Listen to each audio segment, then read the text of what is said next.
Welcome, ladies and gentlemen, to JWF Expiration Date. I'm your host, Silver Spoon, joined as always by a man who's certainly happy to be on the route to WrestlePalooza. It's Captain Tibbs. Chugga chugga choo choo, baby! We're going straight to WrestlePalooza! But first, we gotta get through the expiration date!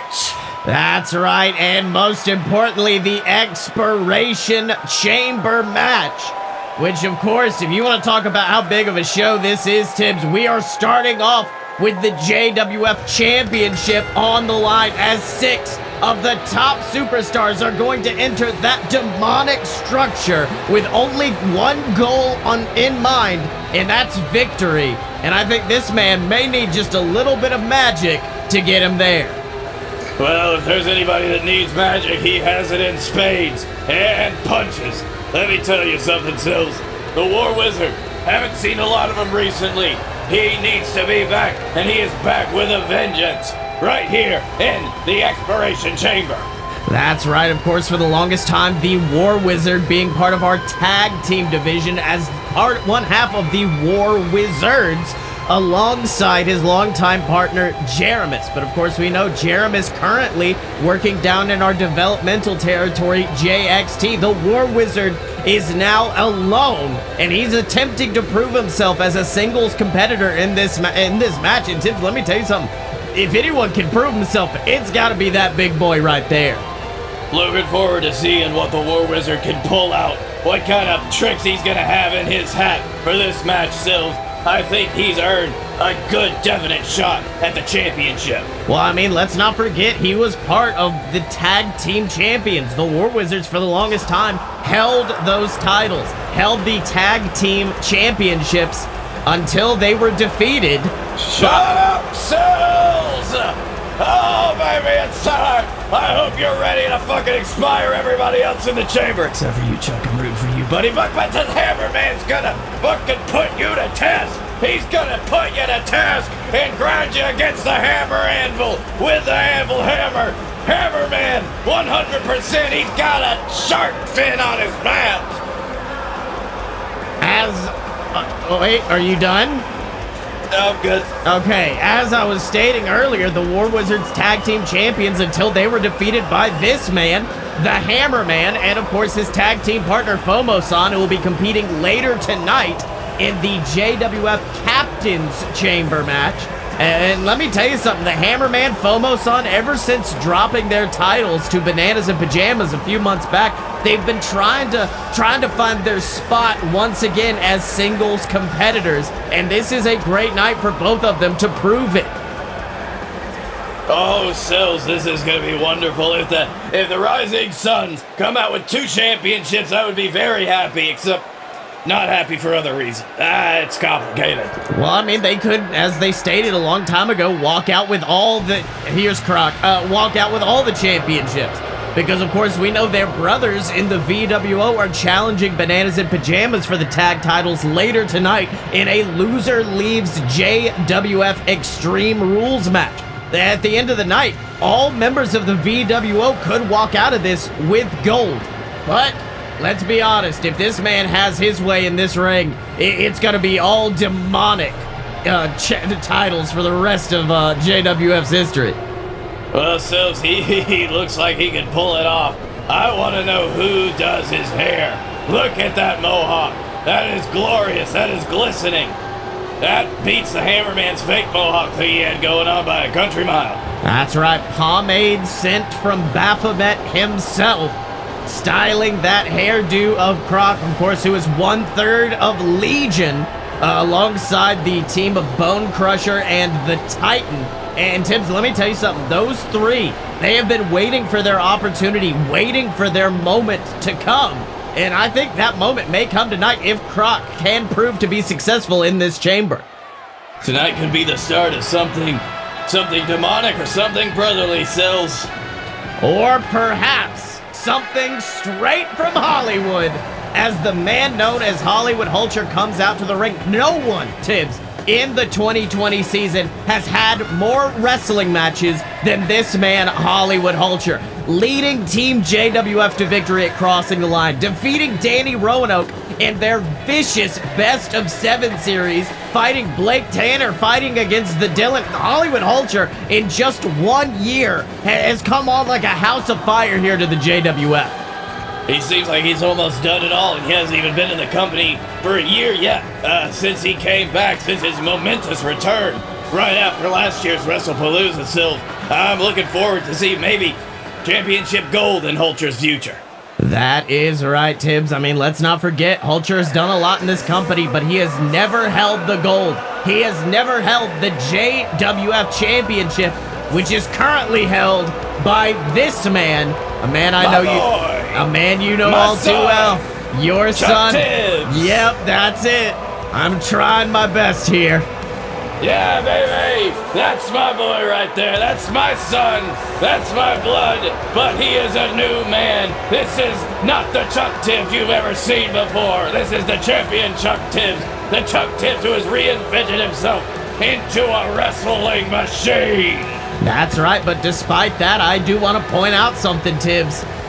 All the chamber pods are full, which means Chuck is starting off this match. That means he is going to have to survive all 5 of these competitors if he wants to walk out with that championship right there. Oh, Sills, I'm sure that's a hefty burden. No, that's a lot. That is a lot. That's right, and you can see him handing that title off to... Wait, that's not our referee. Tibbs, who is this guy? Robbie. I have to distinguish him from Robert Hill. That's Robbie. That's right. Robert Hill, of course, the man who is awaiting the winner of this match at WrestlePalooza, the winner of this year's Regal Rumble, the self-proclaimed King of the Hill, is waiting for whoever wins this match. And Tibbs, let me put it this way. I got a very good inkling that this man is going to be bringing some fire tonight. The griddle is hot, and I think Fieri is ready to strike. So's Guy Fieri, Chuck Tibbs, over the last several months, they have had a contentious relationship when it comes to the JWF World Heavyweight Championship. Of course, Guy Fieri beating Chuck for it several months ago. Chuck very recently reclaiming his title at the Regal Rumble. It has been a roller coaster for these two men. That is right, and if there's one thing that Guy Fieri is more dangerous at, it is destruction, it is brutality, it is causing chaos, and to be honest with you, the Expiration Chamber is designed exactly for a mind like Guy Fieri. Normally in this case, we've seen Chuck dominate in these kinds of matches, but you can see right there, Guy Fieri already getting Chuck up and dropping him down with that suplex. Chuck is a technical mastermind. He is a great professional wrestler, but once you enter that chamber, this ain't a match. This is a fight, but boom, Chuck looking to bring the fight with that big DDT. Absolutely, Sills. This is all about early positioning in this type of match is key to everything, especially if you're the champion, especially if you have everything to lose like Chuck does right now. Being put down so quickly, like he's having to fight against Guy Fieri right now, is going to put him at a higher disadvantage as more competitors come in. Because, Sills, in this match, elimination style. Oh, wait, early pinfall attempt. Eliminated. Chuck kicking out at 1. Anybody could be the champion. It all comes down to who is the last man standing. Well, let's see who's about to enter this chamber to join these men in this brutal match. Who will it be? Oh, and Tibbs, it looks like it's baby. Yeah, there he goes. Here he comes. Boom! Hammer time! Now I'm gonna get sued. That's right, and he's going straight after Guy Fieri. He has made friends with neither... Oh, wait a minute, look at this. This seems like your little dream there. Your boy and the Hammerman teaming up to take on Guy Fieri. Well, Sills, I can't lie, that was very nice. I can't wait to see them beat each other up, though. That's gonna be just as fun. That is right. Now, let's not forget what Chuck said most recently on JWF Monday Night Ignition. Chuck brought up the fact that this is only the second time he has entered the Expiration Chamber. Wow, both of these men just trying their best to take Fieri down. Oh, but wait a minute. Wait a minute. Chuck instead grabs the Hammerman while he was distracted, and he's got him for the DD Tibbs. Oh, crisp. That's right. Meanwhile, CRAAK entering the ring, and unfortunately, the Hammerman is down. The Hammerman is prone, and he eats a spear from Fieri. But as I was saying earlier, Chuck bringing up this was only his second chamber match. The first time he entered the chamber, long time ago, Blake Tanner, the JWF champion. Chuck wasn't even Chuck Tibbs. He was called Canada Charlie, and he made it down to the final two. What the hell is the Hammerman thinking? Oh, so he... Oh!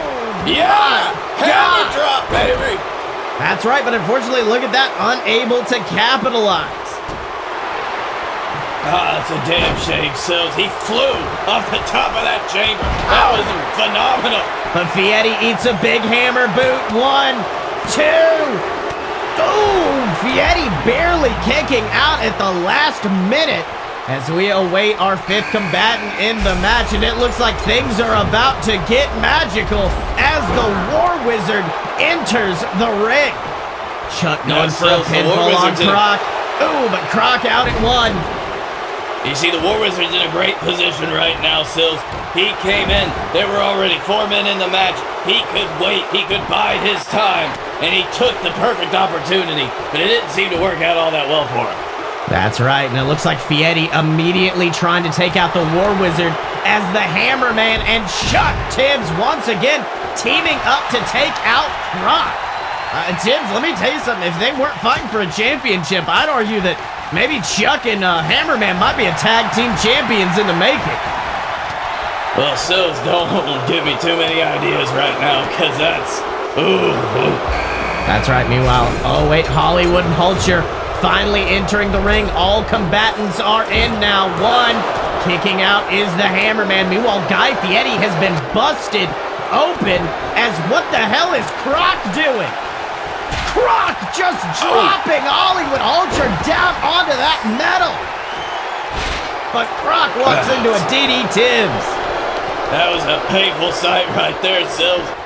Oh, shit. Oh, wait. Oh, Hollywood nearly getting a pinfall on CRAAK as Fieri took advantage of a distracted Chuck to nail him with a big, big superplex. This is a hard place for Chuck to be right now. You can tell Chuck and Fieri, they've been in this whole thing since the start. We've got every competitor in here. 1, 2. Oh, Chuck barely kicking out of that, but Fieri has got a target on the back of Chuck Tibbs right now. You know Guy Fieri, more than anything, wants to get Chuck out of this match. And I can understand it, Sills. After losing your championship to Chuck Tibbs, he is going to be the biggest obstacle in your way to claiming. Food fight! A food fight to Chuck Tibbs, but Fieri's not done. Fieri's not done. He might be going for seconds, and he's got him up, but Chuck reverses into a beautiful reverse DDT. Ooh, that's good. Good on Chuck's part right there. Great reversal. Good spatial awareness of the fact that he was probably going to get put down for the count. That happened. That's right. Meanwhile, the 2 big men, War Wizard and CRAAK, going at it. And look at the strength of CRAAK just throwing the War Wizard across the ring like that. Yeah, no easy feat, Sills. Look at how big the War Wizard is. He's got a lot of mass. That is right. Meanwhile, Hulcher putting down the War Wizard as Chuck has got Fieri and CRAAK stacked up on one another. Oh, wait, but instead, takes him down. Just like that, going for the pinfall off the Eye of the Hurricane 2. 3. Sorry, Eye of the Storm. I just have been informed we cannot call that move the Eye of the Hurricane. No. I got a cease and desist from Lynn. It just says Lynn, Sills. Oh, wait, hold on. 1, 2. Oh, Hammerman almost just pinned your boy. Almost just took out Chuck Tibbs from the match. If that had happened, we'd have a new champion no matter what. Don't know how I felt about that one, Sills. That was very conflicting. That's right. Hammerman with a big bulldog to Hollywood Hulcher, though. Hammerman on like a house of fire right now. Ooh, house big DDT. DDT. Thank you. That is right. Meanwhile, beautiful neck breaker to Hollywood Hulcher from Chuck Tibbs as the War Wizard. Tibbs, let me tell you something. This is the thing with the War Wizard. He's been in a tag team so long, he's yet to get really used to singles competition. In a match like this, he doesn't realize he's the biggest boy in the yard. He is the strongest man in this ring, and he could take everyone out, but it seems like he's more trying to wrestle his way out of this. It seems like you see this happen a lot with a tag team wrestler going for a singles run, Sills. They don't know their own strength in the singles run. They're always imagining that their tag partners got their back, but it's just you in there. You're going, it's you or wait a minute. right Chuck now. Tibbs!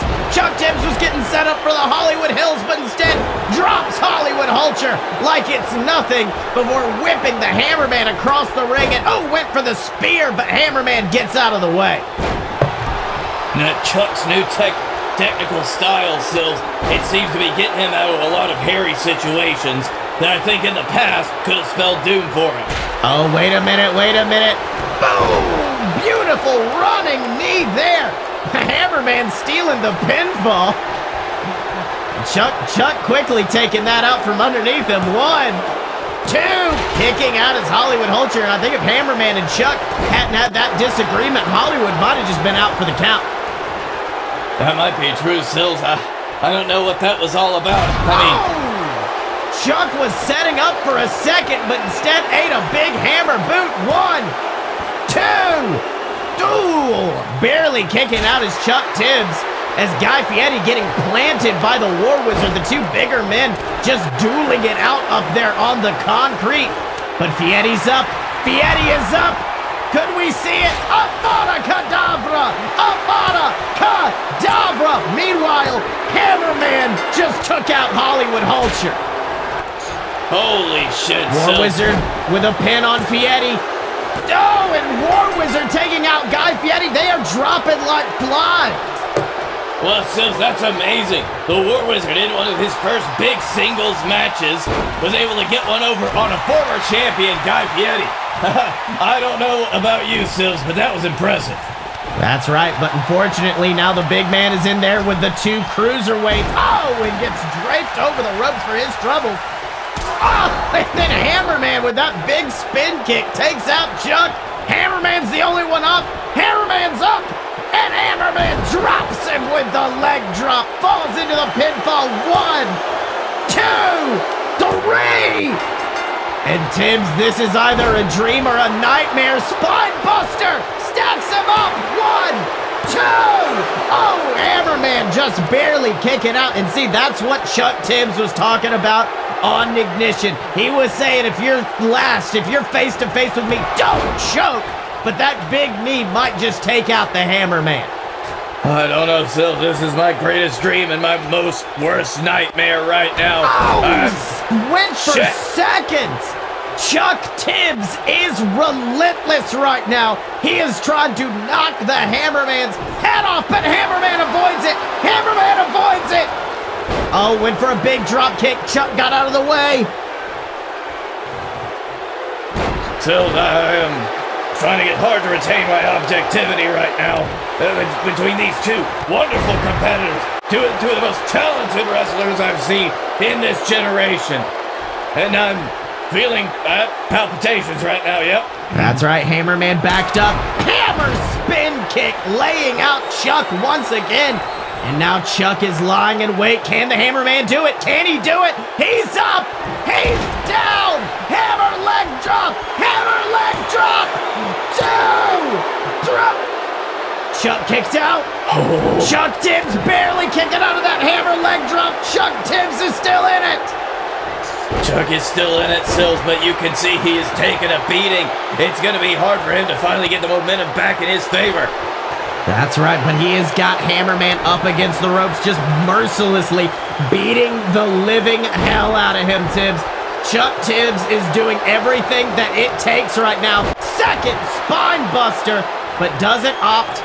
Oh, wait, he's going to the top. Could be looking for that eye of the storm once again. Could we see it? Oh, and he nails it. Goes for the pinfall. 1, 2. Oh. Hammerman kicked out. Chuck Tibbs may have signed his own death warrant on Ignition. He said, if you're last, don't you choke. Give me a fight. And that's exactly what the Hammerman's giving Chuck Tibbs right now. Absolutely, Sills. They are both giving 110%. Goes for the pinfall. 1, 2. Oh, Chuck barely kicking out a crimson mask over his face, Tibbs. Yes, that blood has even started to drip down onto his shoulder, his chest, Sills. It is a massacre. That is right. Both of these men willing to do whatever it takes for the championship. Once again, a big splash, but Hammerman unable to capitalize right there. You gotta wonder if that was worth it, Sills. Oh, well, maybe it was. Oh, Chuck barely kicking out, but just imagine if he had been able to capitalize on time, Hammerman may have just been the JWF World Heavyweight Champion. And Sills, that might still happen, Sills. That's right, takes him down, but he's not done. He's got him up. Oh, wait. Oh, jacking the jaw, going for the pin. 1, 2. Oh, Chuck Tibbs barely staying in it. Just amazing resiliency on the part of Chuck. The Hammerman is throwing everything he can at him right now. He is not going down. That is right. That is the power we have seen from the Hammerman throughout his entire career, Tibbs. Indeed, Sills, this is a fight for the ages. Unstoppable force, immovable object. And he's got him up. Could we see it? Could we see it? No, Hammerman grabs the leg, and now Hammerman's got him across the ropes and is just mercilessly beating the hell out of Chuck Tibbs.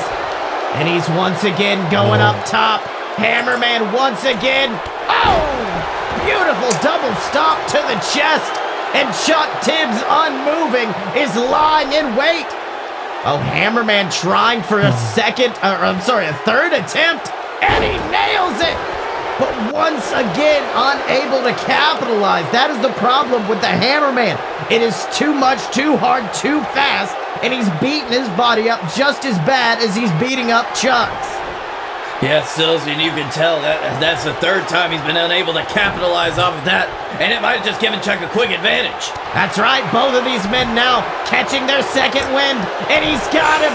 He's got him locked up for it. Chuck Tibbs is ready to deliver the DD.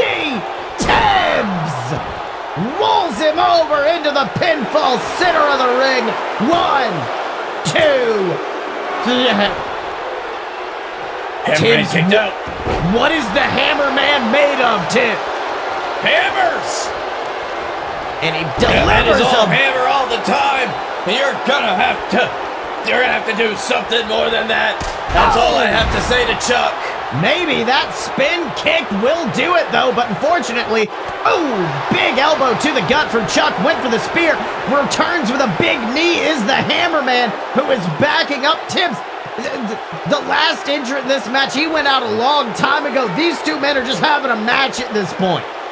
Absolutely, Sills. And let's not forget that Chuck started this match. That's right, Chuck He's been starting going it since out. the bell.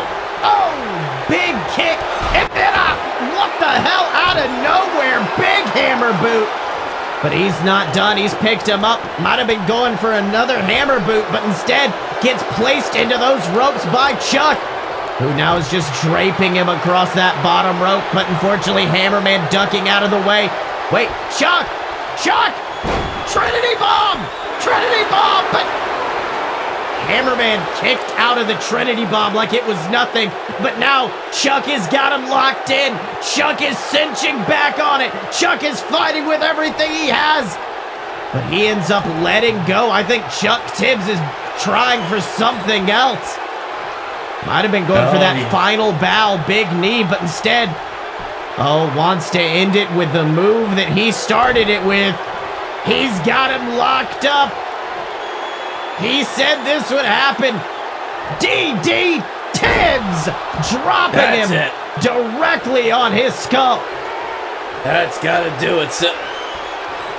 Oh, Hammerman is in place. Final bow, but no! Went for the final bow. Went for that big cut, but instead, Hammer 1-inch hammer boot. Hammer boot. 1, 2, oh, barely picking out his Chuck Tibbs. I don't understand how either of these competitors have the strength to kick out of these devastating maneuvers anymore. They are winded, they are tired, but they are not giving up. That's right. I mean, let's not forget Chuck Tibbs utilizing one of the most devastating maneuvers in a JWF champion's arsenal. That big Trinity bomb. But Hammerman treated it like it was nothing. These two men are running off pure adrenaline right now. Adrenaline and Spitfire. And Chuck's got him picked back up, and he may be going for thirds. He may be going for thirds. The DD Tibbs straight into the mat. And Tibbs, I'm surprised the Hammerman ain't bleeding at this point. 1, I know, Sills. 2, out. What is it going to take, Tibbs? I don't know, Sills. All I know is that hammers don't bleed. Oh, went for the eye of the storm. Went for the eye of the storm, but Hammerman gets out of the way. Hammerman gets out of the way, Sills. He's got it. Oh, Big backbreaker. He has got so much. So much has happened to both of these men. Hammer, oh, God. Levels him, but you can see Hammerman knew that wouldn't be enough. Might have been picking him up for a second one. Roll up! He's rolled him up! He's rolled him up! 1, 2! Oh, Chuck barely getting out of it. Oh, Sills. Oh. You can see Hammerman went for another desperation pin at that point. Both of these men are now just desperate for that victory. But Hammerman may see it in his sights right now. Hammerman may be going to WrestlePalooza with that title. Oh, might have been going for a big back suplex, but Chuck reverses it in midair into a massive splash. Chuck used his momentum to roll him through. The Hammerman was too weak to compensate. That's right. Oh, big shot to the skull from Chuck Tibbs, who goes to the top rope. Chuck is up. Chuck is up. No! Dodging the eye of the storm once again is the Hammerman. The Hammerman. He's backed up. He's got him locked. Oh, but Chuck avoids it at the last minute. Massive spine buster. Stacks him up. 1, 2. Oh, Hammerman barely getting out of it. But Chuck Tibbs is not finished. Chuck Tibbs ain't finished. Eye of the storm. 1, 2, 3. Holy shit, he did it, Sills! Chuck Tibbs, my son, pulling out an amazing victory after that war of attrition against the Hammerman. And Tibbs, let me tell you this right now. A lot of the build up to WrestlePalooza has been, how are we gonna find someone worthy of facing the undefeated, the unsubmitted King of the Hill, Robert Hill, who is gonna be able to really take him to task at WrestlePalooza? And I think Chuck Tibbs just proved why he is the man to perhaps be the first to ever pin Robert Hill. He outlasted 5 of some of our strongest competitors in this company today, and he did it with flying colors, Sills. I think if there's anybody that has a hope and a chance to beat Robert Hill, it's Chuck Tibbs. Now sign off on that.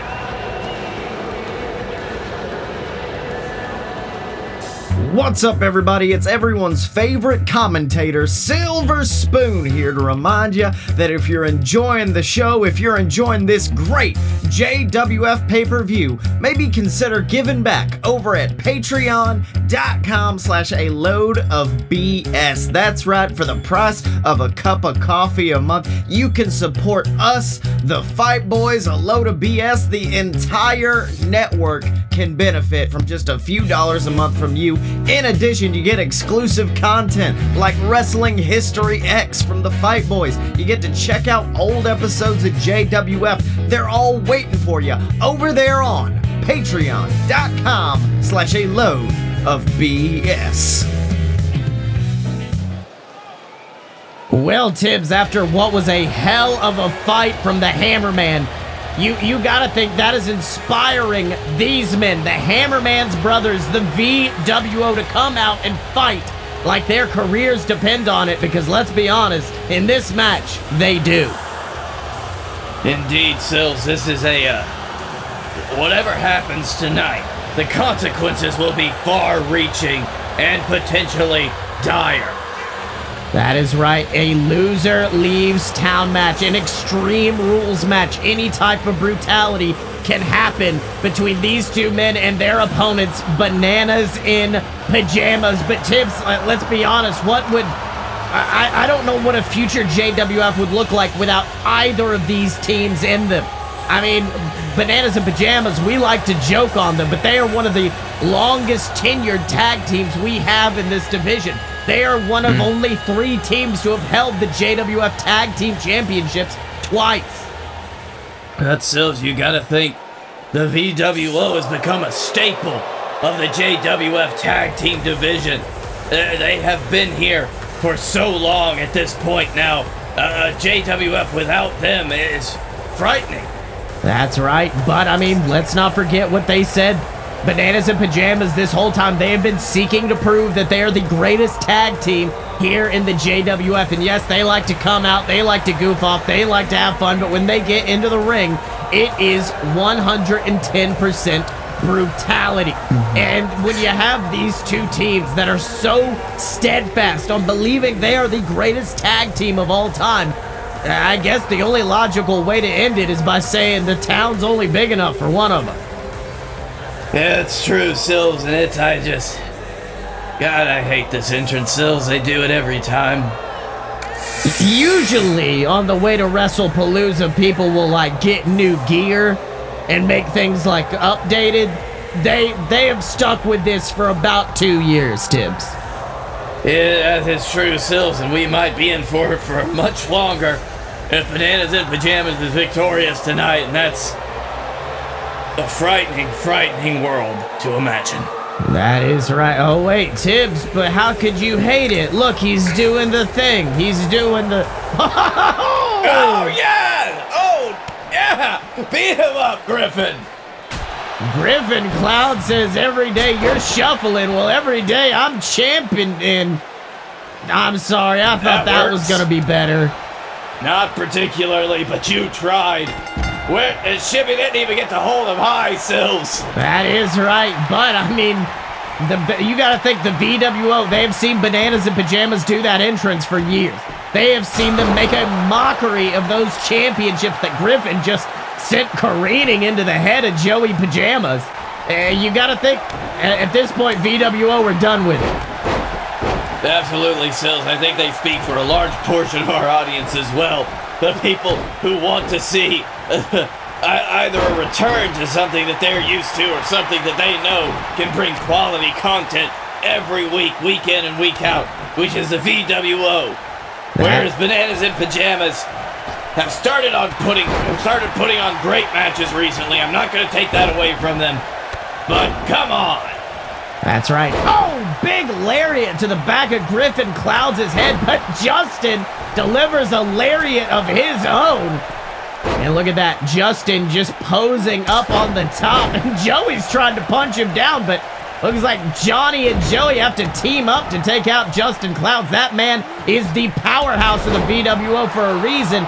Did Joey just... He just kicked him. He just kicked Johnny. Well, he was going for a leg drop, and let me tell you something. If there's someone you don't want a leg drop in this company, it's the brothers of the innovator of the hammer leg drop, the Hammer Man. Yeah, you can imagine that they've taken quite a few of those in their time together.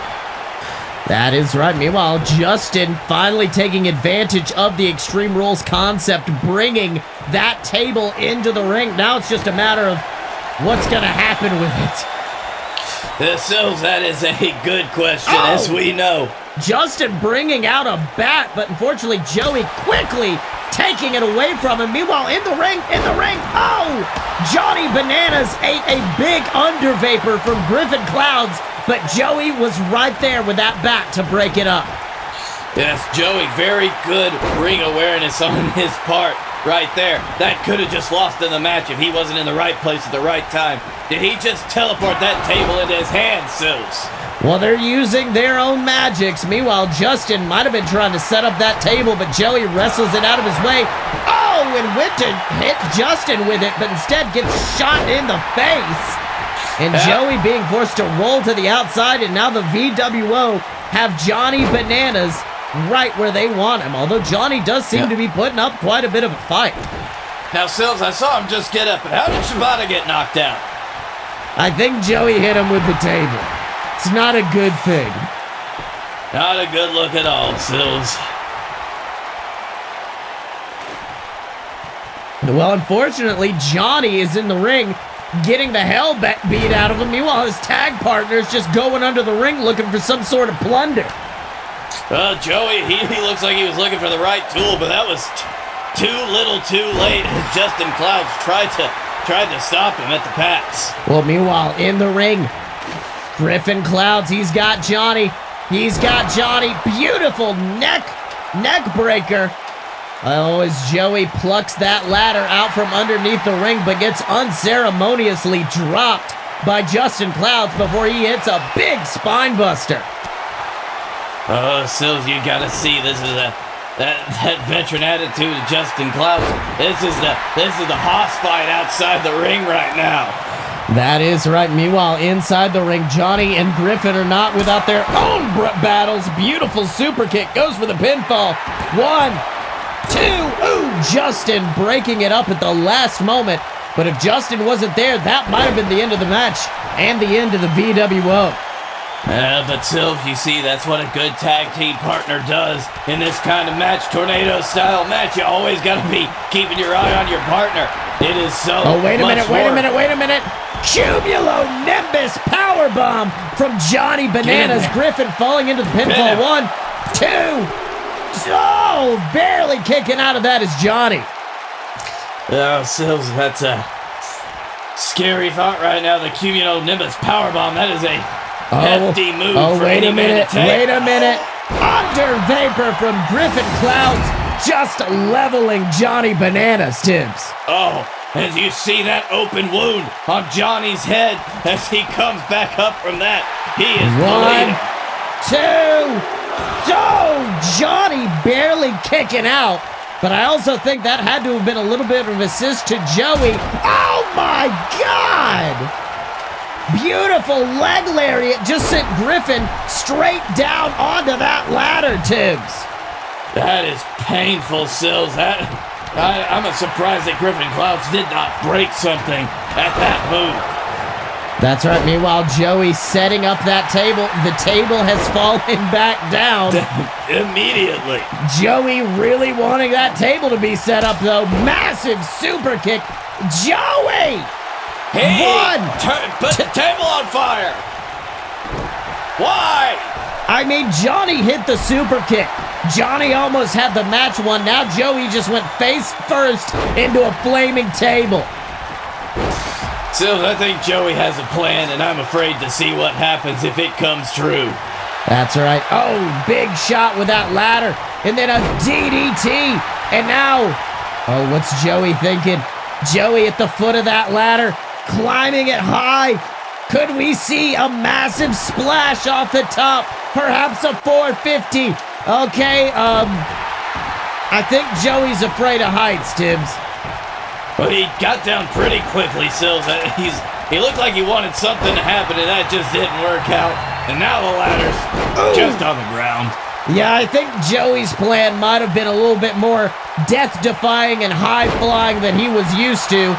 Goes for the spine buster with Justin Clouds, but Johnny breaks it up. But unfortunately, Johnny is walking straight into a Cumulonimbus powerbomb, sending him straight down onto his own brother. That has gotta feel bad right now, Sills. They're gonna have all the wind knocked out of you by your own teammate. That's right. Meanwhile, Griffin, beautiful neck breaker combination, but unfortunately walks right into a reverse DDT from Johnny Bananas. And I don't know if you noticed that Justin being forced to roll out of the ring, meaning Griffin is in there alone with two madmen, a flaming table, and a ladder that's probably not getting used. So, isn't that the best combination for an Extreme Rules match you ever heard? That's right. Meanwhile, Joey, beautiful suplex taking out Griffin. Oh, but Griffin whipping Johnny into the ropes. Might have been going for something big, but instead, gets suplex for his troubles. I'll tell you, Sills, for Griffin. 1, 2, kicking out as Griffin Clouds. The ladder was set up and then fell down as if to say, no, I will not be used. I think that just makes sense. This is a tornado-style tag team match, as it were. 4 men in the ring, constantly 2 teams. I can tell you from experience, Sills, this is one of the most anxiety-inducing tag team matches you could ever be in. That's right. You saw Johnny was actually setting up for, was setting up for a superplex on Justin, but instead, Griffin knocked him out of the way. Then Joey just dumped Justin over that top rope. And that's it. Justin Clouds is out again. He's trying to get back to his feet. Wait a minute. 2, kick out from Griffin Clouds. And much like the end of that previous match, I think these men are just running off of fumes right now. Yes, Sills, they are fighting. They are fighting for their very job in this company right now. The right to exist in the JWF is on the line for both of these teams. And that is a terrifying prospect, I can tell you. That's right. Beautiful neck breaker from Griffin. Levels Johnny. Meanwhile, Joey Pajamas staring down, going toe-to-toe with Justin Clouds. Eats the leg lariat, but wait a minute. Under vapor. But, unfortunately, he was so distracted with that under vapor, it almost just cost them the match. Yes, Sills, without Griffin to break up that pin attempt, it looked like we could have had the champions retaining and losing. We almost lost the VWO right there. That's right. Wait a minute, though. Griffin's got up Johnny. He's got Johnny up. But no, Johnny turns it around. Beautiful under vapor from Johnny Bananas. But Johnny's not done. No, he's not, but now he's got 2 Clouds to contend with. That's right, and a flaming table licking at his back. Justin's got him up. Power slam through the table. 1, 2, 3. Johnny Bananas kicked out of that. Sills, that was surprising. I did not expect that. That was an amazing bit of resilience. That's right, and I don't know if you noticed that the ladder actually shot itself out of the ring. It fell all the way down by the announce table. That ladder did not want any part of this match, but wait a minute. Look at that beautiful spin out into that single leg Boston Crab. Johnny has got Griffin locked up, Tibbs. Sills, there's no way. Griffin Clouds is a submission expert. He's not going to get taken out by that. He's forcing Johnny to release the hold. That's right, but unfortunately, look at this. Instead, he's peeling the banana as looks like Joey was going for a driver on the outside, but let's see that one more time, just driving the skull of Griffin Clouds into the mat, falling into the pinfall. 1, 2, Griffin barely kicking out of it, Tibbs.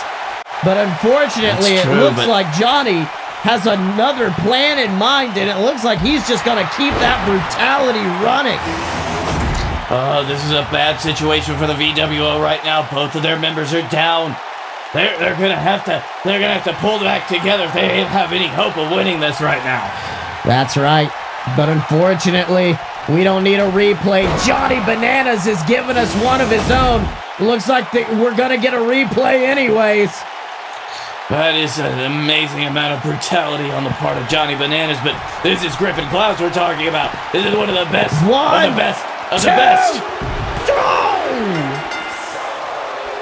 What? What?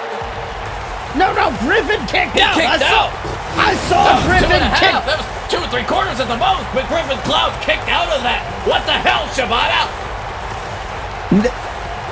As Justin ate a leg lariat on the outside, I guess Bananas and Pajamas have pinned the VWO, which means that the greatest tag team in the JWF are Bananas Not like this. in Pajamas. Not like this.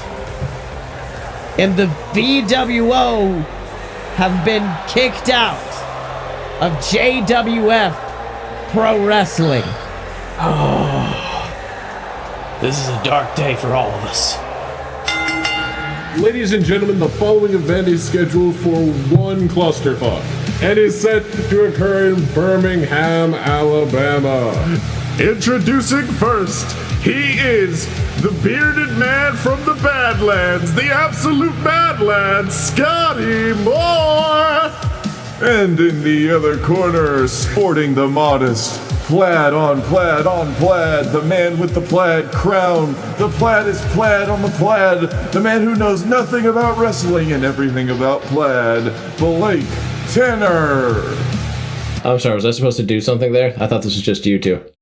Oh, No, that's Dylan. Hey, Dylan. And we are the Fight Boys, and it's a show about professional and not so professional wrestling. Make sure to check us out, because when you're a Fight Boy, you're a Fight Boy for life. All right, Tibbs, and now we move on to our second Expiration Chamber match of the night, and this is a big one because it features the debut of this man, the Jeb-A-Dook. Our developmental territory, JXT. He was basically the face of JXT, their first ever Triple Crown winner. The first man to hold all three major titles down there in that division, and he finally has come to the JWF. And within just 1 month, look at this, he has an opportunity to become the Captain's Champion. And Sills, to your point, I think that somebody with such a storied history as the Jeb-A-Dook and JXT deserves an opportunity like this straight out the gate. He is wonderful. I've seen him in so many battles. Of course, distinguishing himself, fighting Momoa Curry here on the main roster more than once. The Jeb-A-Dook, I think he's going to do great. That's right, but he is not the only JXT superstar making their debut tonight. In addition is this man, Chuck Gibbons. We talk about the accolades of the Jeb-A-Dook. Chuck Gibbons, the only man in JXT to ever hold both of their singles titles at the same time.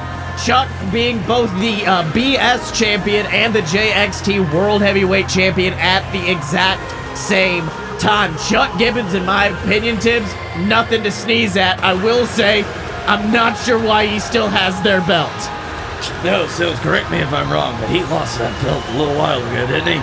That's right, losing it to Mark Plays at their Rumble in the Jungle pay-per-view before debuting at the Regal Rumble. I mean, that was an absolute a whirlwind weekend for Chuck Gibbons, losing a title one night and then immediately debuting for the main roster the next. You know what, Chuck Gibbons, he's got a pretty good career ahead of him. He's gonna be very storied. You can tell it. You can just see it on his face. He's a talented man. He deserves this spot. That's right, very old school style when it comes to Chuck Gibbons. But speaking of guys who have got a new style, why don't we talk about this man, the Captain's Champion himself, Blake Tanner, a man who has, let's be honest, Tibbs, gotten a little bit paranoid as of late, claiming everyone is out to get him and everyone's trying to steal that title away off of his shoulder. Well, so if you say he's paranoid, I say he's right. What? I beg your pardon, Tibbs? Are you confirming the theories here? I'm not saying anything that I wouldn't say in a court of law, Sills. All right, well, he is coming in, and let's not forget, Blake Tanner has been successful in numerous chamber matches in the past. I mean, earlier today, during the JWF World Heavyweight Championship match. We are talking about the time that he took Chuck Tibbs down, defeated him to retain the JWF World Heavyweight Championship. And hey, you want to talk about the Jeb-A-Dook being the first ever Triple Crown champion in JXT. This man was the first ever Triple Crown champion of the JWF. He has done it all. Tag championships, World Heavyweight Championships, and now the Captain's Championship. It's just a matter of if Blake Tanner can prove that he deserves that title. And he's gonna have an uphill battle, I'll tell you that, Sills. Some of the best superstars we have in this company, and some of the best superstars from others. That is right, and speaking of a man who has already started off having a banner year, why don't we talk about this man heading down to the ring right now? The man known as Funky Flossie. We, of course, know at the end of 2020 last year, he ended up getting his arm snapped by the Nightmare, the man known as Gozzie. But then, of course, he made a triumphant return just a few short months later before challenging Scotty Moore, one of the biggest names in this company, to a match at the Regal Rumble. And Tibbs, he didn't just challenge him to a match, he beat him in a match. Absolutely, Sills, and beating Scotty Moore for all of the flaws and disagreements that we've had, that is no small feat.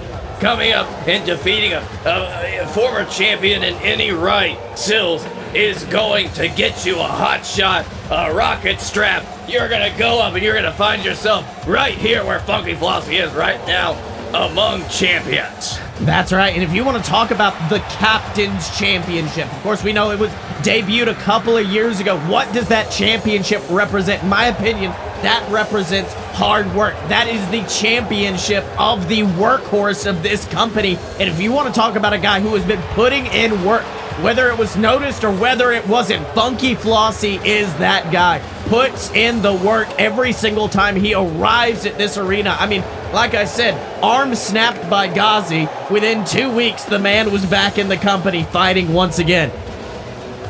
Indeed, Sills, you gotta reward that kind of perseverance, especially when it leads to wins.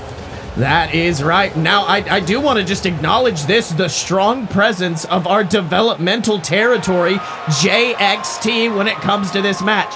We got Funky Flossie, who was a standout in JXT. We've got the Jeb-A-Dook, Chuck Gibbons, and of course, this man, Fomo-San, who of course we know was one of the best BS champions that JXT had ever seen before debuting on the main roster and forming the Rising Suns with the man known as the Hammerman. And ever since, Fomo-San, his stock has rocketed in the past year, Tibbs.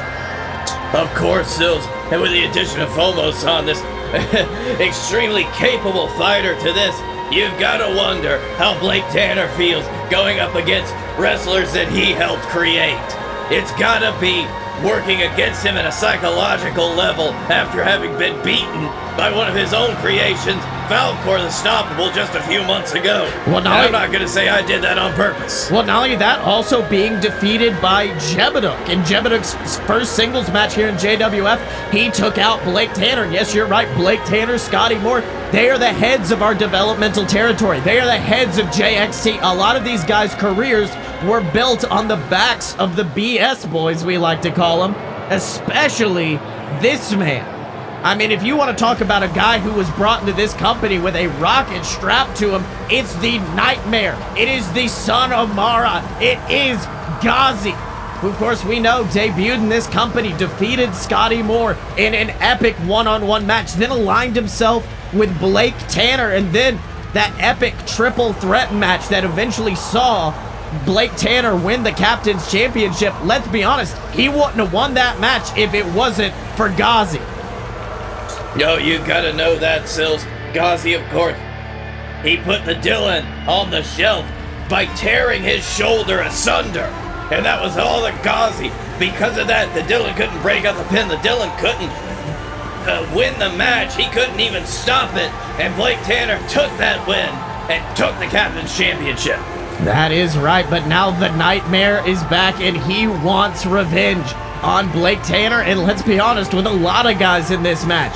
I mean, Funky Flossie, Fomo-San, he's all had history with them back in JXT. But to be honest, having problems with that many people, that's a problem for you because in my opinion, that means you got one problem with 5 people. That means 5 people got one problem with you. And those numbers don't add up if you're Gozzie. I don't know if I know the math, Sills, but I'm gonna trust you on it. Well, I've got my degree from Steiner University in mathematics, and let me tell you something. Looks like Fomo-San starting off against Gozzie. Oh, and Gozzie immediately going after Fomo, but gets dropped unceremoniously. If you're Gozzie, you gotta worry. You gotta think about that.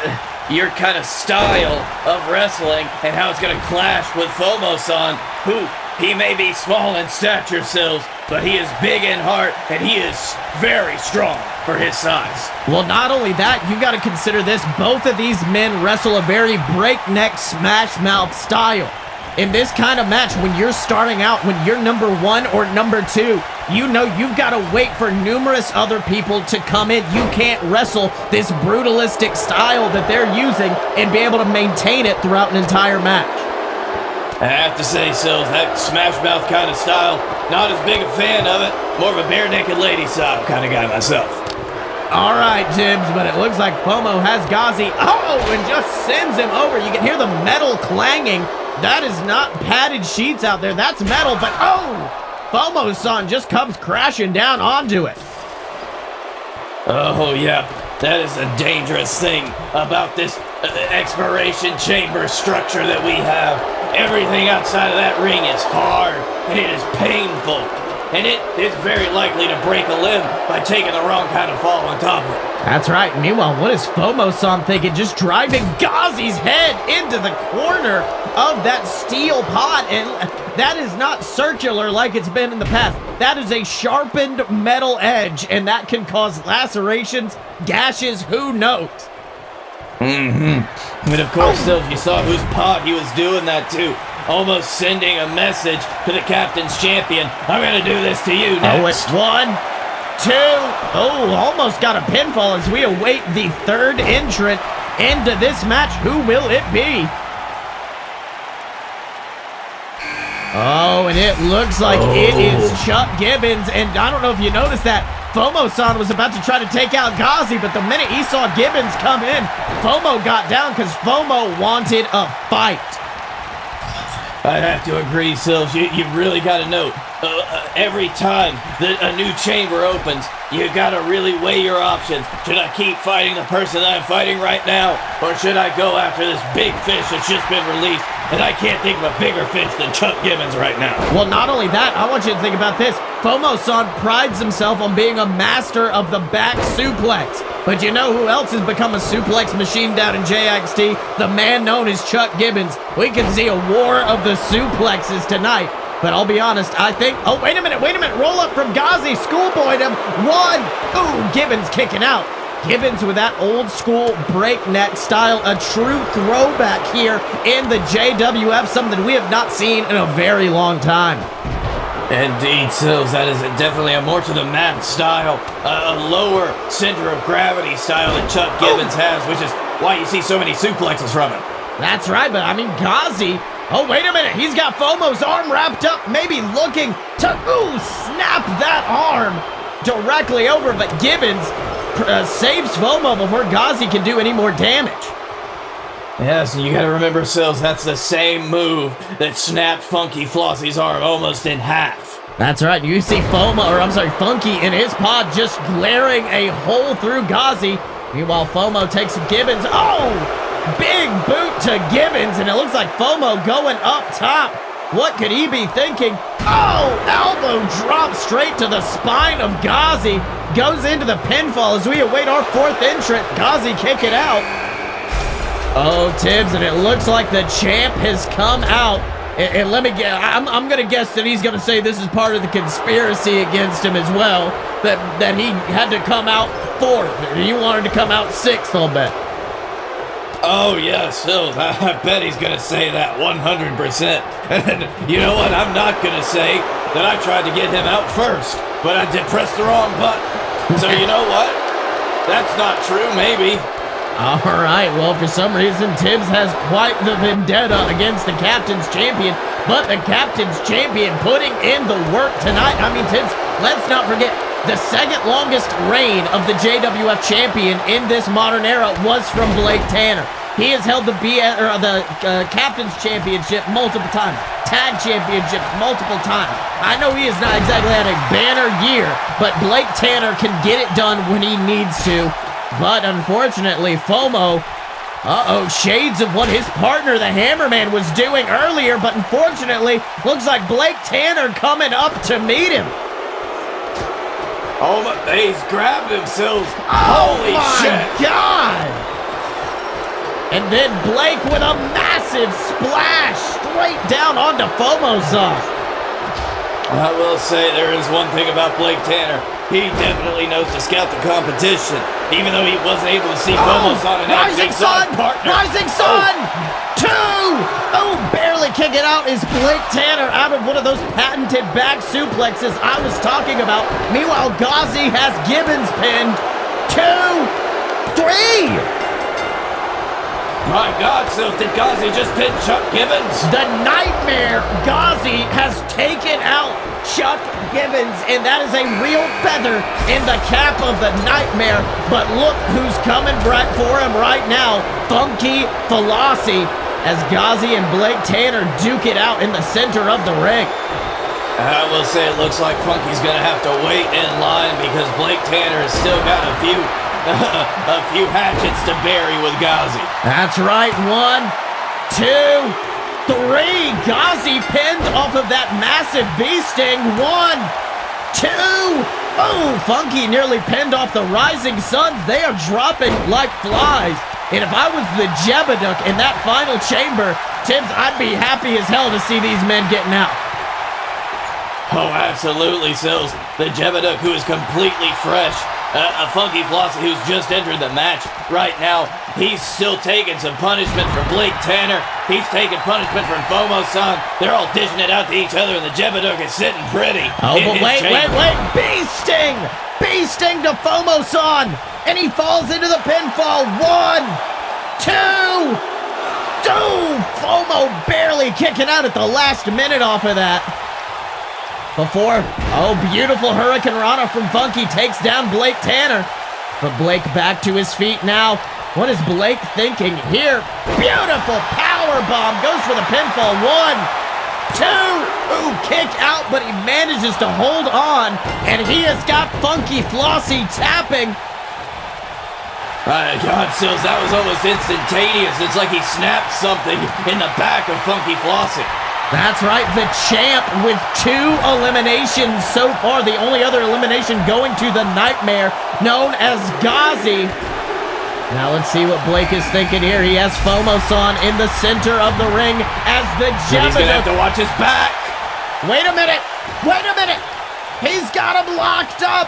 Just wrenching on that arm. And look at that, just staring down the Jeb-A-Dook as he puts Fomo-San in pain and Fomo-San forced to tap, meaning that Tibbs, the Jeb-A-Dook, has walked in to a one-on-one match. This is shades of a few weeks ago, Sills. The Jeb-A-Dook defeated Blake Tanner in one-on-one combat when the title wasn't on the line. This is where you're going to see it now. Is that going to be the same old Blake Tanner that pulls it out when he really needs to? Or is the Jeb-A-Dook going to get his first JWF Captain's Championship reign? I'm sorry. I'm excited. That is right. And look at that, immediately working on the nerves of Blake Tanner, just digging those fingers in relentlessly. Oh, and then shoving him down to the mat. Jeb-A-Dook trying his best to give Blake no quarter.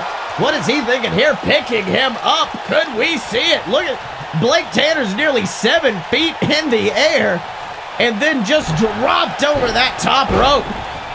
It looks like Jeb had some more malicious intent in mind, but he settled for what he could get. That's right. Now, if you're Blake Tanner, if you're in this situation and you know you are in there against the freshest a man could walk into this match as the Jeb-A-Dook is, what advantages could you go through? What would you draw on in this moment? Oh, wait a minute. Jeb-A-Dook. Jeb-A-Dook is going to that place, Tibbs.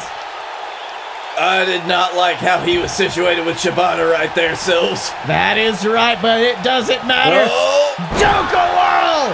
Duke Whirl! We got a new champion! 1, 2, oh! Last minute kick out from Blake Tanner, and look at the frustration in the Jeb-A-Dook. He is frustrated, he is mad, and he is going to that top rope to dish out. What is this? Oh, a beautiful elbow strike. Sills, it looks like he was able to take Blake Tanner for all that he was worth. And honestly, right now, if I was Blake Tanner, I would have to be drawing on my reserve supplies. I would have to be draining every tank right now, getting every last bit of adrenaline I could to even stand up against the Jeb-A-Dook. That's right. Big STO from Jeb plants Blake, though. And now Jeb going to that top rope. Oh, wait. Maybe going back down, trying for something else. No, instead, Jeb climbs back up. Might have had a small bit of confusion there. Oh, and unfortunately, that bit of confusion allowed Blake Tanner to get back to his senses, get those knees up, and now finally get back in it against the Jeb-A-Dook. Sills, I know it's hard to think, but the Jeb-A-Dook in his first pay-per-view match for a championship, he might have got the jitters. That's right. Oh, Jeb just saying, I have no jitters. I don't care. Oh, but unfortunately, Blake trying to drive it home with that big elbow strike to the forehead. And now, almost Blake Tanner wrenching on it, trying to get the Jeb-A-Dook to tap out.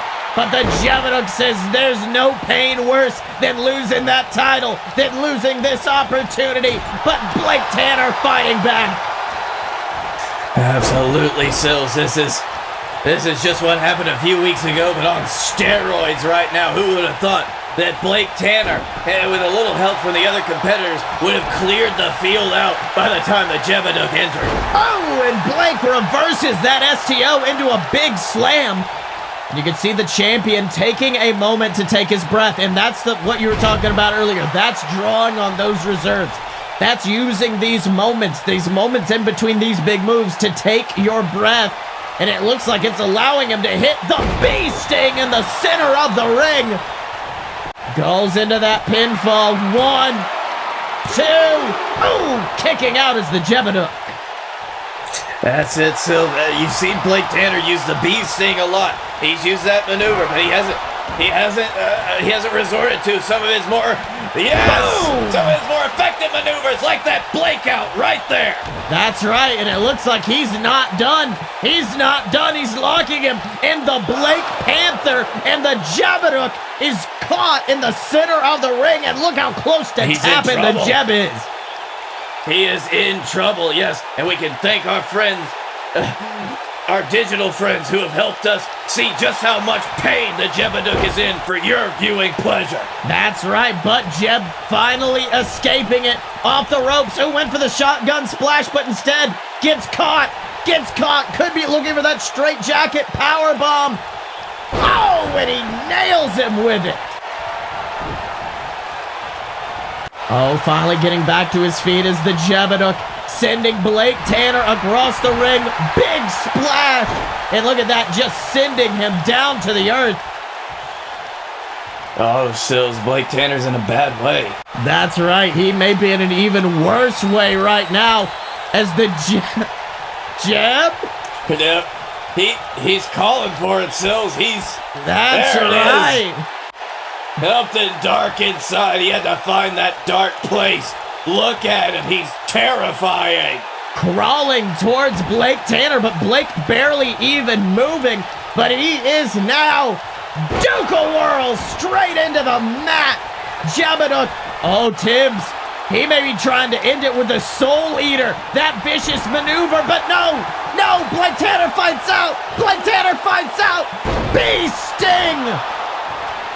Oh no, and the Jeb-A-Dook, he should have pinned him when he had the chance, because now he's been planted with the Blake out. 1, 2, 3. Well, damn, Sills. I guess Blake Tanner's just proved everybody wrong that when push comes to shove, he can still pull it out just like he used to. That's right, but I would also like to just say, if it was any other night and any other man, Tibbs, I think the Jeb-A-Dook would be walking out of here with our captain's championship. I think that the Jeb-A-Dook, he fought like hell tonight, but Blake Tanner just took that one moment, that used that veteran knowledge that he has to take advantage of the Jeb-A-Dook and plant him for the 1, 2, 3. Yes, Jeb-A-Dook, he gave Blake Tanner an inch and Blake took a mile. That's a green mistake, and I've got to give it to him, but it is one that you have to use to your advantage, especially if you're trying to retain the JWF Captain's Championship.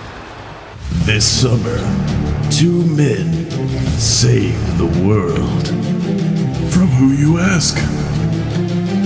Everything invading robo-penises. This show is not about those 2 men. This show's just a load of BS. The show where Blake Tanner and Scotty Moore make up dumbass movies like that. We're your personal think tank. We're your 2 white guys, which fills the quota for a podcast, I think. And we're just gonna be here to have a good time and talk about sauerkraut. That's right, except no substitutes, ladies and gentlemen, because this is that pure, uncut BS.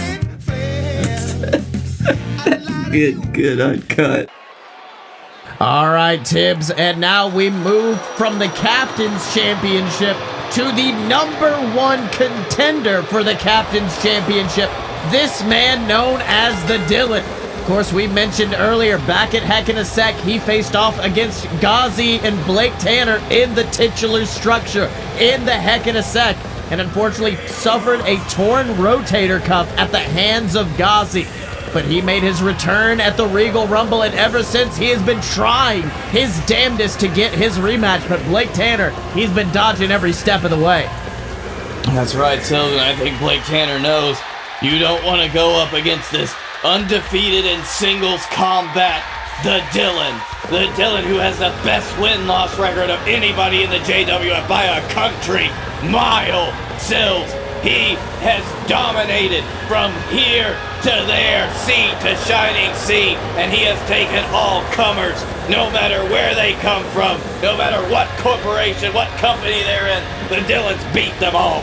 That's right, and tonight he has issued an open challenge, says whoever comes out and faces me, if you beat me, you get my #1 contendership. But oh, Tibbs, Dylan asked you last Monday for a challenge. The Dylan asked you for an opponent, and it looks like you have delivered in spades with one of the Dylan's old running mates in the Fight Boys, Scotty Moore. That's right, Sills. If you remember, Scotty Moore, the Dylan, they don't go face to face that often. I wanted to see this matchup for a long time right now, and as many problems as I've had with Scotty Moore in the last few months, I know that he's gonna be the guy that can really challenge the Dylan right now.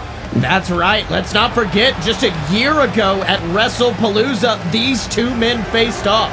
And of course, the Dylan got the advantage on that night, but you also got to remember, at the end of the night, Scotty Moore was walking out with the JWF Championship. At the end of the night, to me, it seemed like Scotty Moore walked out more of a winner than Dylan, and Dylan pinned him in the damn match. And I think tonight, Scotty's trying to prove himself to the technical spectacle himself. That's right, Sills, and let me tell you, to win the respect of the Dylan, it's gonna be hard. That's right, little reminder of the Dylan's old move known as the upper dicker right there. Big low blow to Scotty Moore starting things off, but Scotty, getting taken down by the Dylan. Yeah, Sills, I will say, if there's anybody that I would expect the Dylan to use a move like that against again, it would probably be Scotty Moore or Blake Tanner, honestly. That's right, Scotty Moore rolling to the outside of the ring, though. And sending the Dylan straight into that ring post. And let me tell you something, I think the one thing that's aggravating both of these men the most in this match, it is not each other, it's not the stipulation, it's got to be the referee, because you know these 2 want to cause some brutality in that ring. Absolutely, Sills, and I understand that.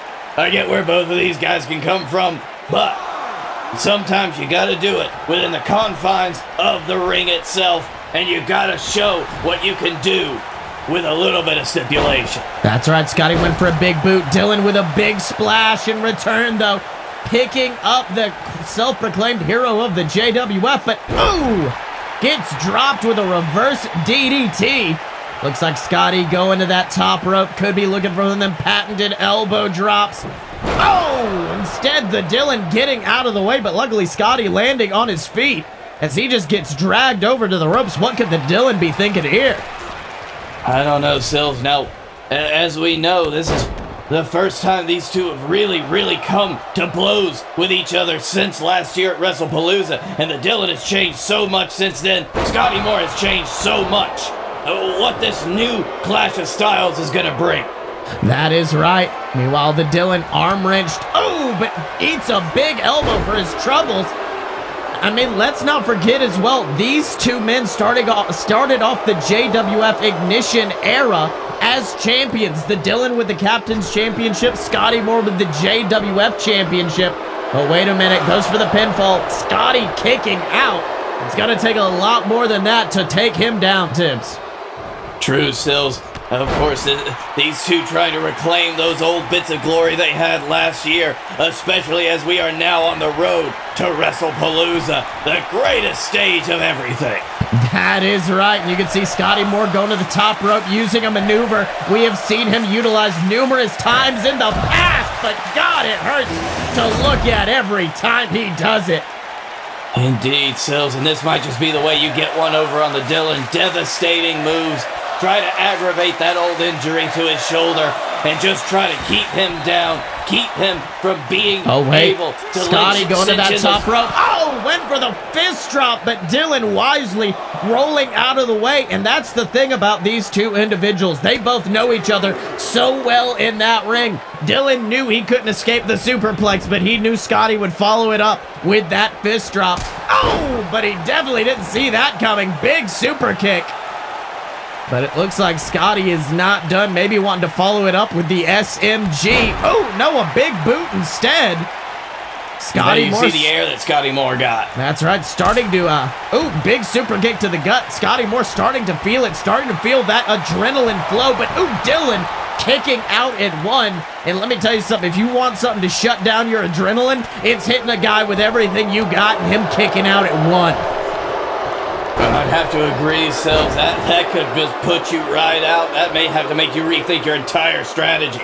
That's right, Dylan. Oh, went for that D trigger that he likes to utilize and eats an SMG for his troubles. Scotty Moore going for the pinfall. 1, 2.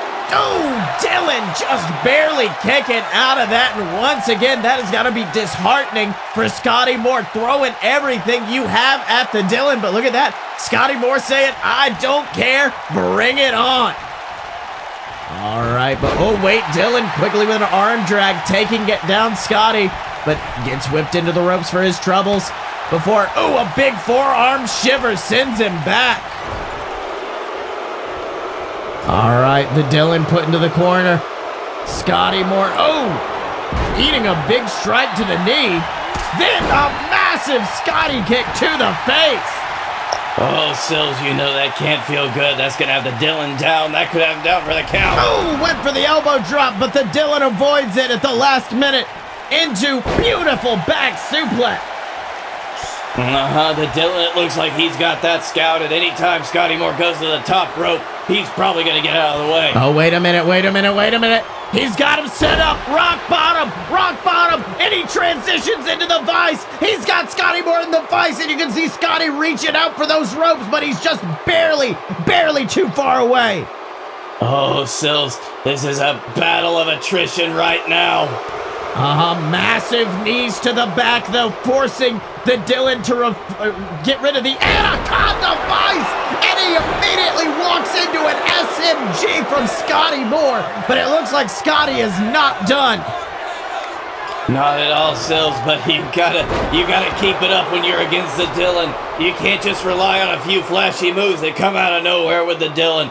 And I know that's some of Scotty Moore's that's where his talent lies, jumping out of nowhere, grabbing him with the trap. but you gotta follow up with the Dylan, and maybe a few hits to the turnbuckle will do just that. That's right, but Dylan's sending Scotty Moore down into the mat. Our referee Shibata at a count of 4 at this point. And if these men are not careful, they will get counted out. Scotty wisely rolling back into the ring. Oh, going up on that turnbuckle. Might have been trying to fly high, but the Dylan instead stops him at the pass and maybe looking for that Anaconda Vice once again, but gets an elbow for his troubles. That's right, Sills. We might be at the point that Dylan's starting to look a little bit desperate. Oh, wait a minute. Moore's... Scotty Moore utilizing the ropes, but Dylan kicking out. Both of these men are pulling out all the stops, everything they've got in their arsenal right now, Sills. Oh, and look at that.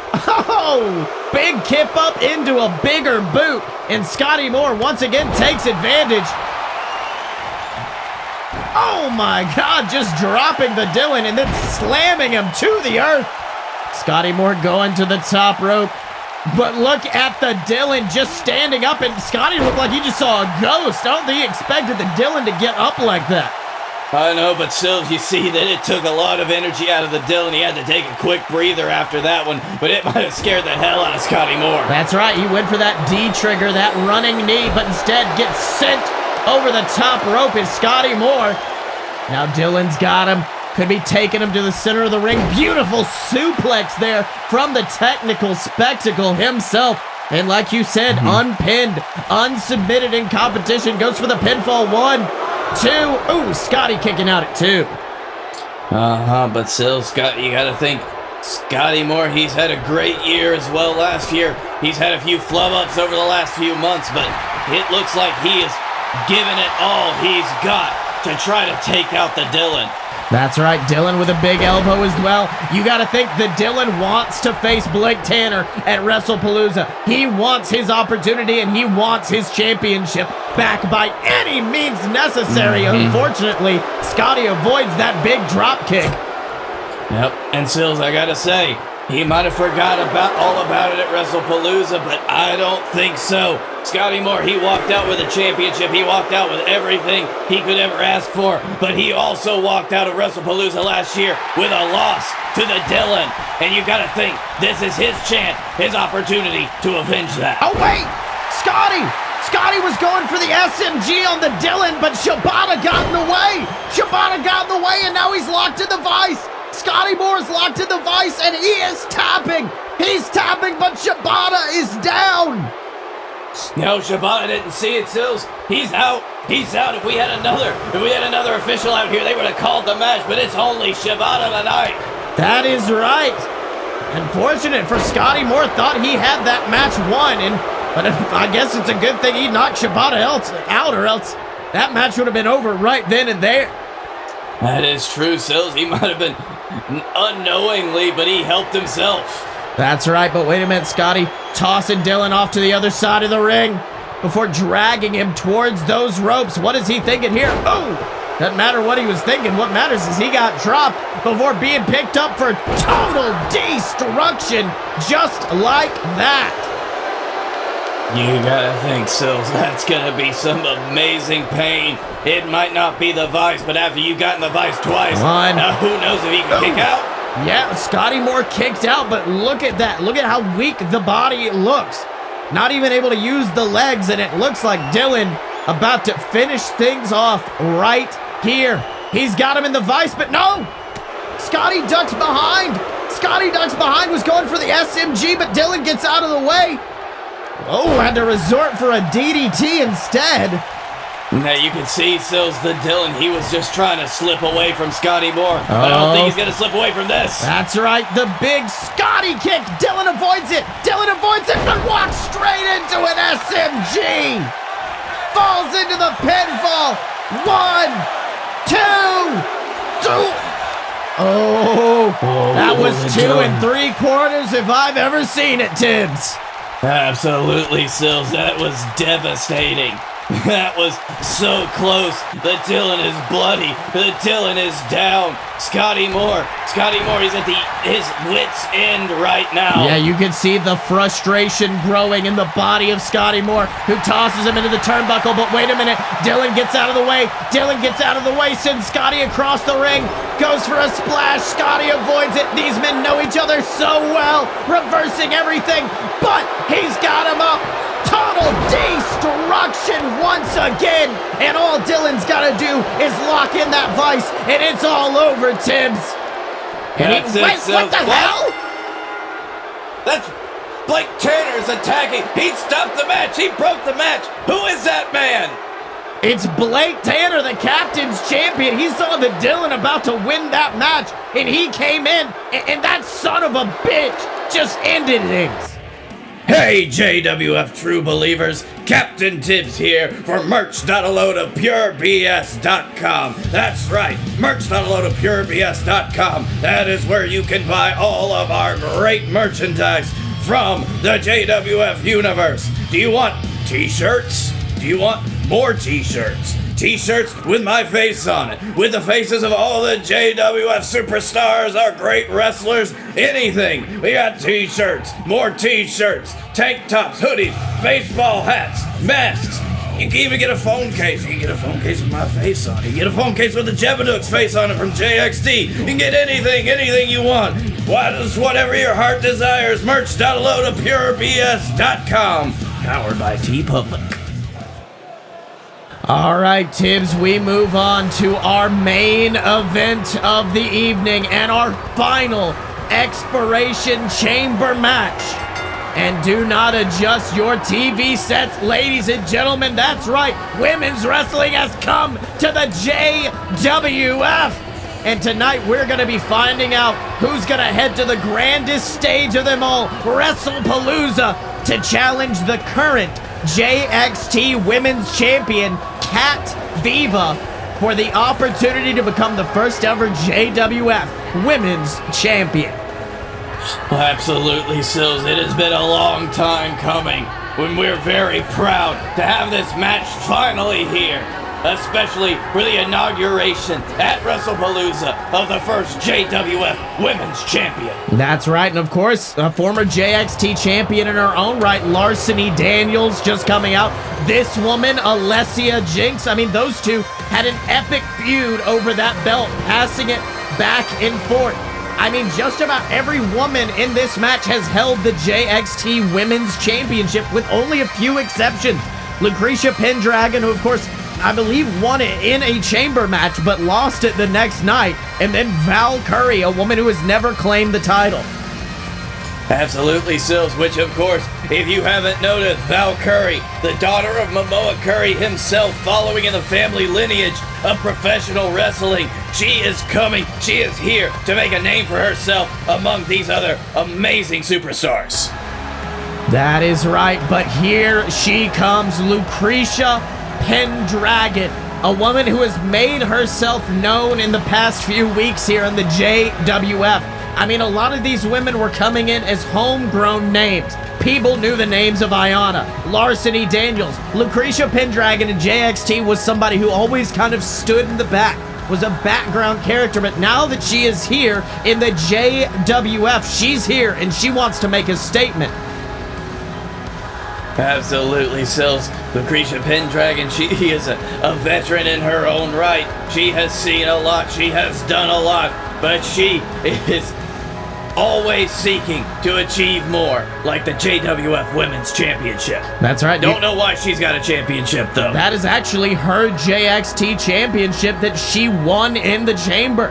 Like I said, she has been kind of an afterthought leading up to this. She came out and she wanted to remind everybody she's held title gold before, and she won it in a chamber. But the one woman who's walking into this having never held gold is this woman, the daughter of law, daughter of the sea, and daughter of the JWF, Val Curry. You know, Sills, it does my heart good to see that the family lineage of wrestling continues on, whether it be Val Curry, daughter of Momoa Curry, whether it be my son, Chuck Tibbs, the JWF World Heavyweight Champion. Anytime that a family stays together in wrestling, it warms my heart. That's right, numerous different families. Of course, we've got the Jeb-A-Dook and down in JXT, his sister, the Debbie-Dook. We've got Scotty Moore, his wife, Emily Ireland. Families are big here in the JWF, and Val Curry is the biggest example in that. But in Val's case, I've got to say it may work to her detriment. Of course, we know, like we said, she's never won the title, but she's had numerous opportunities. And unfortunately, due to that, a lot of people say that she's going to stay in the shadow of Momoa Curry for a very long time. Oh, it might be a long shadow, especially if you add Aiyana's to that mix. Aiyana, the warrior princess herself, the longest reigning JWF or JXT women's champion for a while, almost undefeated through that entire run. Oh. That's right, only a few people managed to get victories over Aiyana. Val Curry, Emily Ireland, those are a few of the names that managed to get victories, but other than that, Aiyana proved to be unstoppable, and she actually showed that in the 3-on-3 tag match that happened this Monday on JWF Ignition. She came in and she immediately dominated. And she might continue that on tonight. That's right, but she's gonna be facing a woman that she feuded with numerous times, Janie Hooves, the winner of the first ever Women's Rumble down in JXT. And of course, we remember at their WrestlePalooza, JXT Tampa, or whatever it was. I don't watch the product. I believe it was Janie versus Aiyana. So we are getting a WrestlePalooza quality rematch here, starting off this chamber. You couldn't ask for anything more, Sills. Of course, Janie Hooves, always the bridesmaids, they say. And she could never get that one over on Aiyana, no matter how many times they fought each other. And she's looking to rectify that tonight. That's right, and look at that. Oh, unfortunately, Janie was trying for a big strike to start things off, but Aiyana immediately proving why she was one of the most dominant forces in JXT wrestling. Absolutely, Sills. She is not somebody that you would want to go up against. She is a master of many wrestling styles. She is a technical mastermind. She is a powerhouse. She can do it all. That is right, and she's picked Janie Hooves up, got her against the ropes, but wait a minute, Janie with a big kick to the gut. Oh, and it looks like she was trying to get some advantage, and it does look like Janie has studied some tape, but unfortunately not enough as Aiyana continues to just brutalize her in the center of the ring as we eagerly await the third entrant into this match. And it just goes to show, Sills, you need to be scared of anybody who is willing to get 2 full tattoo sleeves, because that hurts like a bitch. That is right. Oh, and Tibbs coming out at number 3, Val Curry. Meanwhile, wait a minute, Aiyana has Janie Hooves locked up just that quickly. Oh, but Janie reverses around, and Val Curry just standing in the back waiting for her opportunity to strike. Indeed, Sills. I mean, in JXT, from what I hear, Val Curry became a little bit more of an afterthought, and I feel like the rumor mill said it was because of her stature. And of course, she might not be as tall, she might not be as powerful pound for pound as Aiyana, Janie Hooves, or anybody else, but she is somebody to be feared because she is none other than the daughter of the sea, and she has a heart bigger than the ocean. That is right, and it looks like Janie Hooves plucking her out and getting her in a massive headlock. What is she thinking here? Oh, just working over the arm as Larceny Daniels enters the mix. We want to talk about history-making women in this match. Talk about Janie Hooves winning the first ever Women's Rumble. Well, Larceny Daniels won their first ever cash-in-the-bag briefcase and cashed it in successfully to claim that title. Indeed, Sills, Larceny Daniels, she is known as the person who is able to sneak out with the win when you least expect it. She is crafty, she is conniving, and look, she's taking advantage of everybody in the ring right now. And in fact, if I remember correctly, she actually pinned Aiyana for that title. Rolled her up, very sneak victory, goes for the pinfall though, 1, 2. Ooh, Aiyana kicking out at 2 as Valkyrie, went for a big strike to Janie, but got out of the way. Of course, Sills, but look at this. We've got another entrant. Who's it going to be? Looks like it is Alessia Jinx. Alessia Jinx, a woman who has feuded multiple times, like I said, with Larceny Daniels. And look at that. You can see them immediately going after one another, reigniting that old feud. Yes, and Sills, Alessia, she is another submission expert. She is the one person who can go in and find where it hurts and just keep pulling on it until you tap out and submit. That's right. Meanwhile, if you look up there, Valkyrie and Aiyana actually seem to be teaming up on Janie Hooves. Indeed, Sills, I think they understand. They understand that Janie Hooves, she is the comeback wait kid, a minute. as it were. Pinfall 1, 2, 3. Janie Hooves eliminated by Valkyrie, but I don't know if you noticed that. It was after a DDT from Aiyana. It doesn't look like Aiyana even cared enough to try to pin her off of that, but Valkyrie went for her opportunity, and that took Janie Hooves out of contention. That's right, but Lucretia Pendragon in the match, and look who she's immediately going after. Wait a minute! Bayonetta! Lucretia went after Aiyana, immediately got locked in the Bayonetta, but Lucretia escaping. Of course, Lucretia, she's fresh into the match. Aiyana started this whole damn thing out right now, so she's got to be fading a little bit. But you got to watch out for those fresh members in the match. That's right. Oh, wait, Valkyrie throwing Larceny with such force, it knocks out... Who is the new ref? That's not Shibata. No, that's, that's Ronaldo. All right, wait. Look at Aiyana just stomping away on the body of Lucretia before picking her up. What is the warrior princess thinking here as Alessia seems to be taking more time bragging to the crowd than worrying about the fight? You gotta be scared about that, Sills. I mean, I know it builds your confidence up to be able to pander to the crowd in those little moments, but you gotta watch your back, because that leaves you open as hell. That's right. But wait a minute. Alessia, oh my god, just getting thrown back in between those ropes by Aiyana, who climbs up to the top. Oh my god, beautiful heel kick. What is Larceny thinking? Oh my god!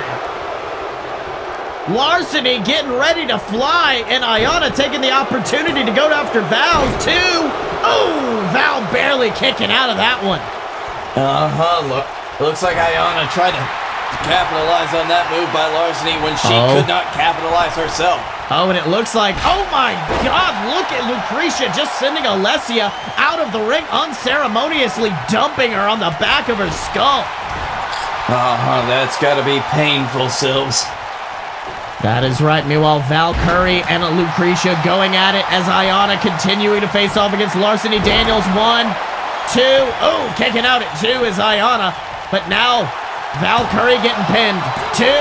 Oh, Val getting kicked out as Larceny just getting sent through the ropes by Alessia Jinx.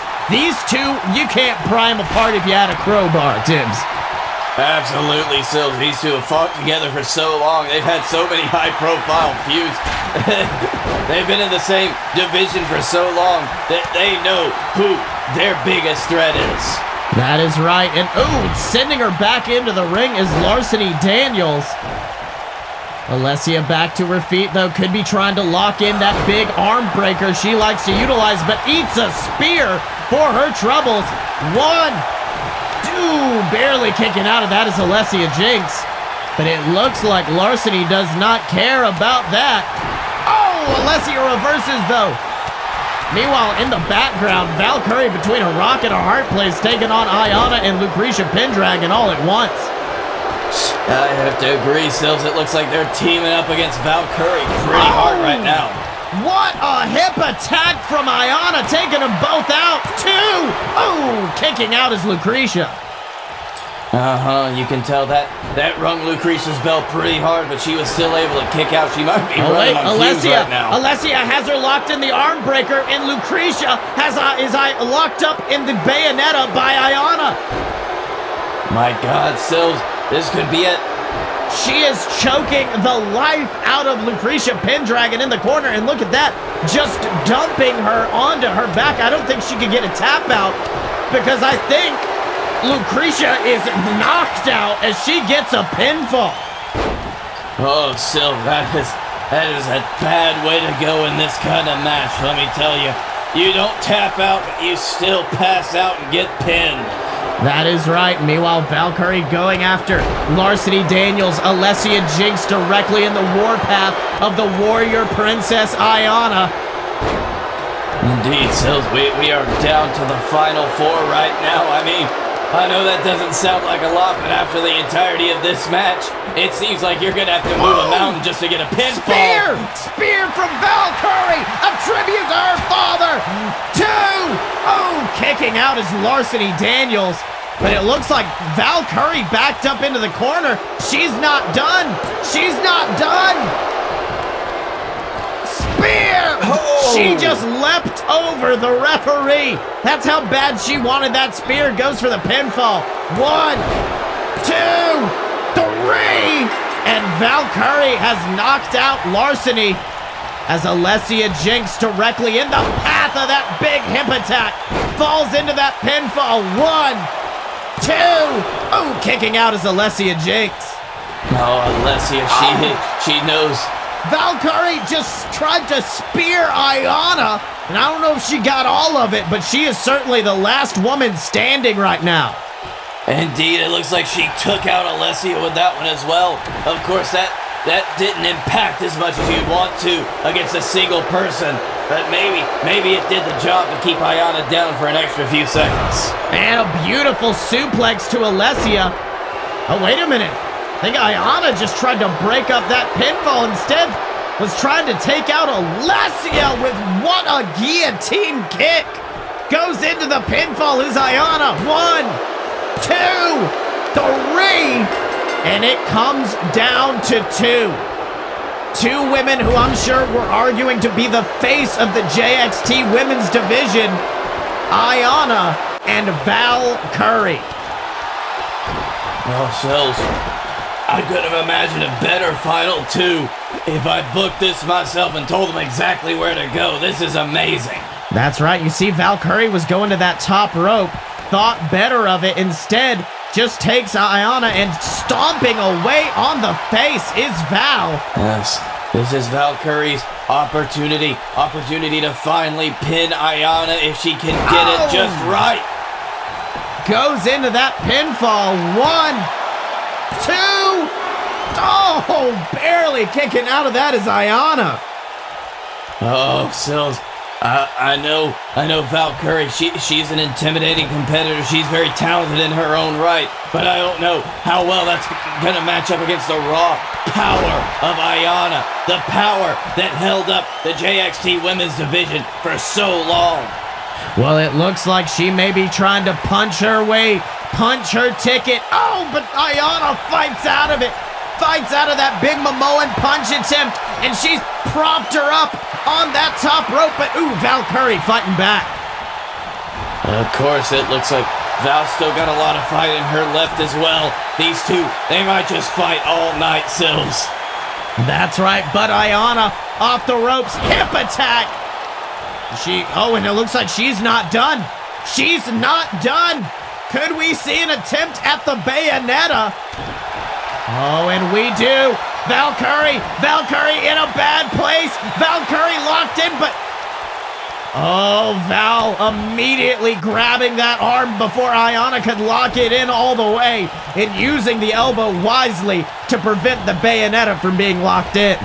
Very smart move on the part of Valkyrie right there. She knew that if that Bayonetta was cinched in, her chances of winning this match almost go down to 0. That's right. Oh, went for that fist drop, but Aiyana avoids it and just falls into the pinfall.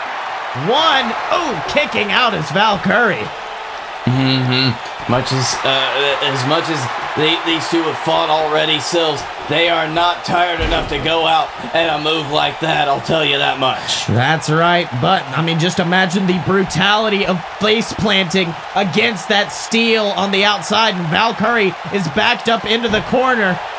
She wasn't able to get it last time, but can she get it now? Momoan punch straight to the skull. Rolls her over into that pinfall.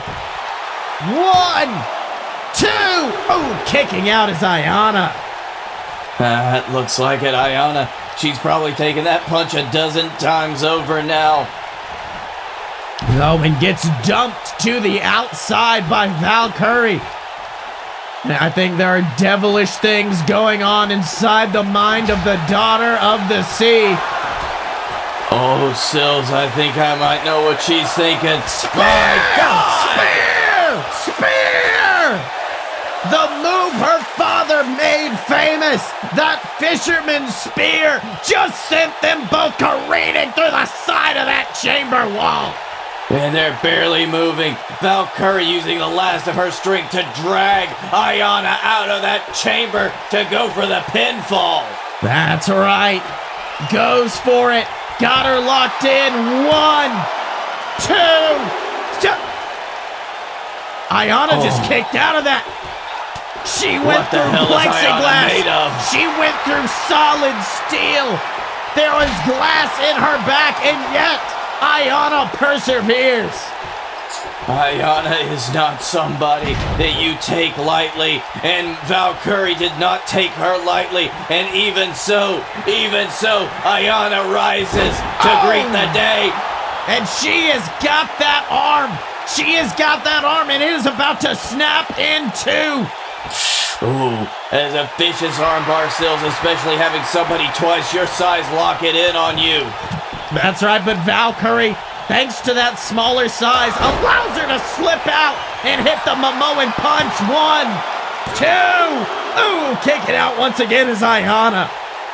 Oh, Valkyrie, she tried to get that quick Momoan punch in, tried to take out Aiyana, but Aiyana would not let that stand. And you can see Valkyrie actually arguing with the referee, but instead, might have been trying to sneak up and hit a spear on Aiyana, but Aiyana avoided it. Big shot to the leg. Oh, and then crucifix pin. 1, 2. Kicking out is Valkyrie. Looks like Aiyana's trying to pull out all the stops against Valkyrie. It looks like both of these women are getting desperate right now, Sills. That is right. First JXT Women's Champion versus a woman who has never held the title. Both women perfectly worthy of becoming the first ever JWF Women's Champion, but Valkyrie avoids that elbow drop, bounces off the ropes. Oh, Momoan punch, but she is not done, Tibbs. She's not done. She's got her in her sights. Could we see it? No! Aiyana reverses into a DDT.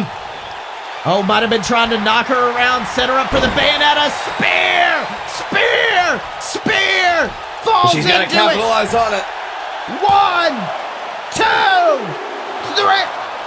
Oh, Aiyana once again kicking out.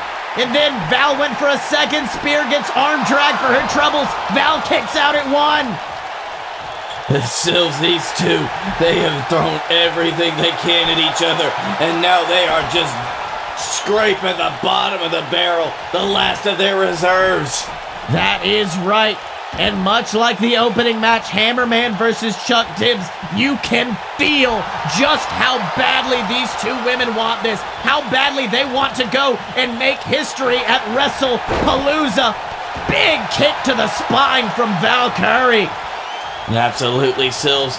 I think that the stakes for this match are the highest of any match we had on the card tonight, and let me tell you, that is why it's our main event. So much of the next year is riding on this right now. It is riding on Valkyrie. It is riding on Aiyana. It is riding on how the shape of the women's division in JWF will become. That's right, and now, went for a big slam, but Aiyana fights out of it.